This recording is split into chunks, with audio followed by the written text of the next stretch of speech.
Salut tout le monde, j'espère que vous allez bien. Comme promis, on est le lendemain de la victoire de Manchester United face à Liverpool, ce qui est un événement majeur en ce début de Premier League. Comme promis, on va parler de la situation de Cristiano Ronaldo après ce match-là qui a été mis sur le banc par pur choix sportif de la part du coach Erik ten Hag. Évidemment, Ronaldo sur le banc plus sa situation tendue actuellement avec le club et au mercato, bien sûr que ça suscite des questions. Et on va justement en parler dans cette vidéo. Je vais surtout parler de l'actu à ce sujet, tous ceux qui en ont parlé et tout ce qui se dit. Et bien sûr, je donnerai mon avis et ce que j'en pense quand vous en avez l'habitude désormais. En attendant, petit moment de détente avec l'instant culture, je réponds à la question posée dans la précédente vidéo, à savoir quels sont les deux clubs anglais qui ont remporté exactement 2 Ligues des Champions. Il s'agit de Chelsea et de Nottingham Forest. Bravo à Christophe Mabalo pour sa bonne réponse en commentaire. Il obtient son tout premier point dans la Fennec League. Pour la question du jour, je vous demande de me citer un joueur dont le prénom commence par la lettre A et le nom par la lettre C. Petit indice, le Ballon d'Or peut vous aider. Bon, alors Ronaldo sur le banc et victoire 2-1 de la part de Manchester United. Au-delà de la victoire, c'est aussi dans le jeu qu'on a retrouvé un Manchester United agréable et fluide dans son jeu. Des joueurs comme Sancho et Rashford libérés qui ont osé défier l'adversaire et faire des différences. Bon, forcément la question se pose, quel effet la mise sur le banc de Ronaldo a sur cette victoire? Je l'ai un petit peu expliqué au cours du débrief, mais je vais en parler un peu plus en détail cette fois-ci. Je trouve que Erik ten Hag n'a pas battu Liverpool avec sa philosophie de jeu. Du moins pas celle qu'on attendait de lui et de le voir l'imprimer dans cette équipe de United. Je l'ai trouvé réaliste, l'approche qu'il a choisie selon moi c'est d'accepter de laisser le ballon à Liverpool et de ne pas tergiverser longtemps avec une possession stérile. Il a choisi le jeu rapide. Liverpool a bien aidé les Mancuniens avec quelques pertes de balles dans des zones très dangereuses, mais surtout grâce à la bonne organisation sur le terrain des Mancuniens. La nouvelle défense a joué un rôle très important, Varane a été très bon, Martinez aussi, Malacia excellent et Dalot très bon défensivement aussi. Tout ça pour dire que vu la stratégie de jeu choisie par Ten Hag, ça m'a l'air totalement logique le fait qu'il ait choisi de mettre Ronaldo remplaçant. Par exemple, si j'étais Maguire ou Shaw, je m'inquiéterais énormément par rapport à Ronaldo. Je vous explique, le jeu qu'a proposé United ne peut en réalité fonctionner que face à des équipes d'un niveau supérieur, c'est-à-dire qu'en réalité il n'y a que 5 ou 6 équipes qui vont confisquer la balle et tenter de construire en première ligue. Toutes les autres équipes vont jouer bloc bas contre United et les attendre pour les contrer. Donc oui, face à Liverpool, c'est triste de le dire, mais oui, Ronaldo doit être mis sur le banc, du moins tant que ça joue comme Erik ten Hag a choisi face à Liverpool. Mais face à des blocs bas, pour moi Ronaldo doit être à 100% titularisé et il sera beaucoup plus bénéfique que n'importe qui sera mis à sa place. Parce que son point fort aujourd'hui, c'est l'efficacité et l'intelligence de jeu. Il fait souvent les bons choix dans ses passes et dans ses déplacements et ça c'est ultra important face au bloc bas. D'ailleurs, face à Liverpool, c'est magnifique qu'on gagne, mais disons-le, l'efficacité c'était pas fou. Normalement ce match doit finir à 4 ou 5-1 assez facilement vu le nombre de situations dangereuses créées par les Mancuniens. Et pour ça Ronaldo est le maestro. Par contre, par exemple, Liverpool aurait bien eu besoin d'un joueur comme Ronaldo pour créer du danger par ses déplacements. C'est surtout ça qui leur a manqué en réalité. Donc oui, pour utiliser Ronaldo actuellement, tout dépend du style de jeu et c'est totalement normal. A priori, Ten Hag a été choisi pour que justement United soit une équipe qui a la balle et qui domine, et le dilemme c'est que Ronaldo c'est parfait pour concrétiser une possession mais c'est pas top pour récupérer des ballons. Donc c'est tout le paradoxe du choix de mettre ou pas Ronaldo sur le banc, mais on n'y est pas encore. Ten Hag n'a pas pour le moment montré un visage mancunien dominateur comme on nous l'a promis. Je vous rappelle qu'il a déclaré qu'il voulait que son équipe presse toute la journée. Pour l'instant on n'a pas du tout vu ça et ce même face à Liverpool. Donc voilà ce que j'en pense, Ronaldo doit être titularisé face à des équipes plus faibles et malgré le fait qu'il dépense moins d'énergie pour la tâche défensive, il rentabilise ça avec la tâche offensive. En plus avec la bonne assise défensive mancunienne montrée face à Liverpool, ce sera plus que suffisant face à des équipes d'un moins bon niveau. Et qu'on soit sérieux, si United a perdu face à Brighton ou à Brentford, c'est parce que défensivement c'est la catastrophe. Ça n'a absolument rien à voir avec le fait que Ronaldo soit sur le terrain ou pas. Donc pour moi, Ronaldo n'est pas écarté des titulaires face à la majorité des équipes de Première Ligue, mais face à Manchester City, Chelsea, Arsenal, là je ne serais pas étonné qu'on revoie la même équipe que face à Liverpool pour les raisons que je viens d'expliquer. Pour finir, concernant le jeu, Ronaldo est aussi très intéressant sur les phases arrêtées. Sur coup franc, sur corner et sur les centres, il est plus intéressant que tous les attaquants de United et on voit aujourd'hui que les coups de pied arrêtés ne doivent pas être négligés. C'est la source d'un grand pourcentage de buts.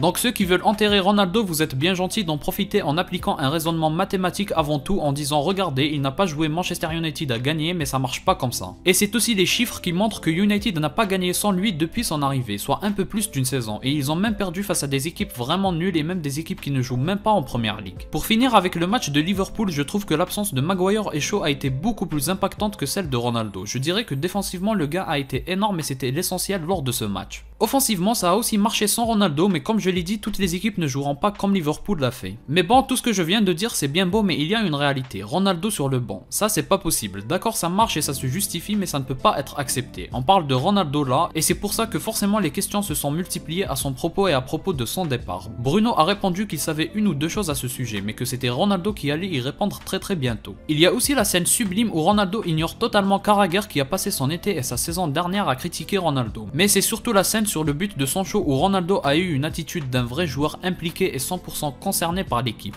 J'ai beaucoup aimé le fait qu'il soit concerné, il a vécu le but de Sancho comme si c'était un supporter passionné et ça on valide fort. Bref, Ten Hag doit rapidement mettre en place sa philosophie de jeu et le match de Liverpool peut servir de bonne base pour ça. Et ainsi Ronaldo pourra être très souvent titularisé, mais si la solution de Ten Hag face aux grosses équipes c'est Ronaldo sur le banc, là je pense que Ronaldo doit s'en aller malheureusement. Pour moi rien n'importe plus que le temps de jeu et Ronaldo est sur la fin, j'ai surtout envie de le voir sur le terrain qu'en dehors. Apparemment du côté de Marseille on se renseigne sur la faisabilité du transfert mais c'est à prendre avec des pincettes. Personnellement je n'y crois pas du tout à Marseille même si ça a son charme. Pour moi le PSG doit avoir sa propre division et ne doit pas jouer avec les autres équipes de Ligue 1. Oui dans tous les championnats il y a une équipe qui domine mais là c'est même pas drôle. Ils sont arrivés au point de plier les matchs en 8 secondes, on est où là? En tout cas ce qui me dérange le plus avec des éventualités comme l'OM ou Dortmund c'est vraiment la non-compétitivité pour la première place et ça je trouve que ça enlève beaucoup de plaisir à un championnat. Sinon en termes d'attitude j'en ai parlé sur le but de Ronaldo mais en tout cas son attitude en global est très bonne. Apparemment pendant les entraînements il donne tout, il ne pose aucun problème et même s'il rentre très tard dans le match il fait le taf. Oui il n'est pas heureux et ça se voit à sa tête mais ça c'est normal. Pour moi avec Ronaldo il faut toujours savoir dissocier deux choses, l'intérêt individuel et l'intérêt collectif. Ronaldo évidemment comme quasiment tous les joueurs pense à leur carrière avant tout, mais certains évoquent toujours ça pour dire qu'il nuit à son collectif. Moi je ne suis pas d'accord avec ce raisonnement, oui le collectif doit passer avant tout mais il ne s'oppose pas forcément à l'intérêt individuel. Par exemple quand Ronaldo se pointe à Manchester United et déclare publiquement que pour lui le club doit jouer le podium, c'est son objectif individuel mais ça déteint positivement sur l'équipe. Je ne sais pas pour vous mais moi je préfère ce genre de joueur qu'un joueur qui arrive et se satisfait de la situation actuelle sans vouloir mieux. Et Ronaldo lui-même vous dira qu'il préfère que son équipe gagne plutôt que son équipe perd et que lui marque. La majorité des joueurs et des gagneurs comme Ronaldo cherchent toujours à allier les deux, faire gagner l'équipe tout en brillant individuellement, il ne faut pas chercher à opposer les deux. Bref, pour résumer mon avis, je considère que Ten Hag doit trouver une solution pour imposer son jeu avec Ronaldo sur le terrain. Ce n'est pas impossible, sinon il faut que Ronaldo s'en aille, c'est aussi simple que ça. Quel club pour l'accueillir c'est une autre question, mais Ronaldo sur le banc régulièrement ça c'est pas possible. Si vous avez aimé, laissez un like, partagez, commentez et abonnez-vous pour me soutenir. Moi je vous dis à la prochaine, portez-vous bien.